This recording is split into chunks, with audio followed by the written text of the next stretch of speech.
ಓಂ ವಿಶ್ವಸ್ಮೈ ನಮಃ.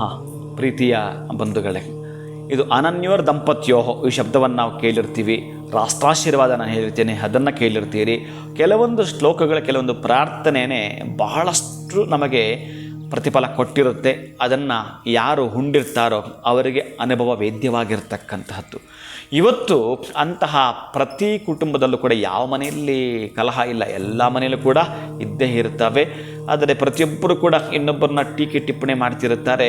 ಅವರ ಮನೆ ದೋಸೆ ತೂತು ಏನು ಮಾತಾಡ್ತಿರ್ತಾರೆ. ಈ ರೀತಿಯಾಗಿರ್ತಕ್ಕಂತಹದ್ದೆಲ್ಲ ಕೂಡ. ಆದರೆ ನಾನು ನಿಮಗೆ ಇವತ್ತು ಹೇಳ್ತಾ ಇರ್ತಕ್ಕಂಥದ್ದು, ಈ ಒಂದು ಶೋಭನ ಯೋಗದಲ್ಲಿ ಎಂತಹದ್ದನ್ನು ಪಡ್ಕೊಳ್ಬೋದು ಅಂತಂದರೆ, ಕೆಲವು ವರ್ಷಗಳಿಂದ ನಮ್ಮನ್ನು ಕಾಡಿಸ್ತಾ ಇರ್ತಕ್ಕಂಥದ್ದು. ಯಾರೋ ಕೆಲವರು ಹೇಳ್ಬಿಟ್ಟಿದ್ದಾರೆ. ಈಗ ನಿಮಗೊಂದು ಎಕ್ಸಾಂಪಲ್, 7.5 ಅಂದರೆ ಏನದು, 7.5 ವರ್ಷ ನಮಗಿರ್ತಕ್ಕ ತಾಪತ್ರಯಗಳು, ಅಥವಾ 19 ವರ್ಷ ಶನಿಯ ತೊಂದರೆ ನಮಗಿದೆ. ಈ ತರಹದ್ದು ಪಟ್ಕೊಂಡು ವರ್ಷಗಳಿಂದ ಬಂದಿದ್ವಿ ಅಂತಂದರೆ ಇವ್ಯಾವ ನಿವಾರಣೆ ಆಗಿಲ್ಲ ಅಂತಂದರೆ ಈ ದಿನವೇ ಪ್ರಯತ್ನ ಪಡತಕ್ಕಂಥದ್ದು. ಯಾರಿಗಾದರೂ ಸರಿಯೇ ಇವತ್ತು ನೀವು ಮಾಡಿಕೊಳ್ತಕ್ಕಂಥಂತಂದರೆ ಉಪ್ಪು, ಅಕ್ಕಿ, ಗೋಧಿ ಹಿಟ್ಟು ದಾನ ಮಾಡಿಕೊಳ್ತಕ್ಕಂಥದ್ದು. ಮನೆಗೆ ಬರಬೇಕಾದರೆ ಕೇಸರಿಯನ್ನು ತರತಕ್ಕಂತಹದ್ದು, ಕೇಸರಿಯಿಂದ ಮಾಡಿರ್ತಕ್ಕಂತಹ ತಿನ್ನೋ ಪದಾರ್ಥವನ್ನು ಮನೆಗೆ ತರತಕ್ಕಂಥದ್ದು.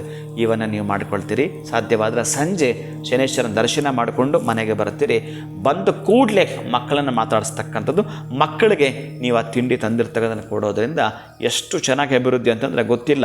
ಬಹುಶಃ ನೀವು ಎಷ್ಟು ದಿನದಿಂದ ತುಂಬ ತಾಪತ್ರಯ ಪಡ್ತಿದ್ರು, ಅದೆಲ್ಲವೂ ಕೂಡ ಶೀಘ್ರಗತಿಯಾಗಿ ಆ ತಾಪತ್ರಯ ನವನವ ತಾಪತ್ರಯ ನಿವಾರಣಾರ್ಥಂ ಮುಂದೆ ಬರಬಹುದಾಗಿರ್ತಕ್ಕಂಥ ಹೊಸ ಹೊಸ ತಾಪತ್ರಯಗಳು ನಿವಾರಣೆ ಆಗ್ತಕ್ಕಂಥದ್ದು ಪ್ರಗತಿಯತ್ತ ಹೆಜ್ಜೆ ತಾವಾಗ್ತದೆ. ಶುಭಂಭೂಯಾತ್, ಒಳಿತಾಗಲಿ.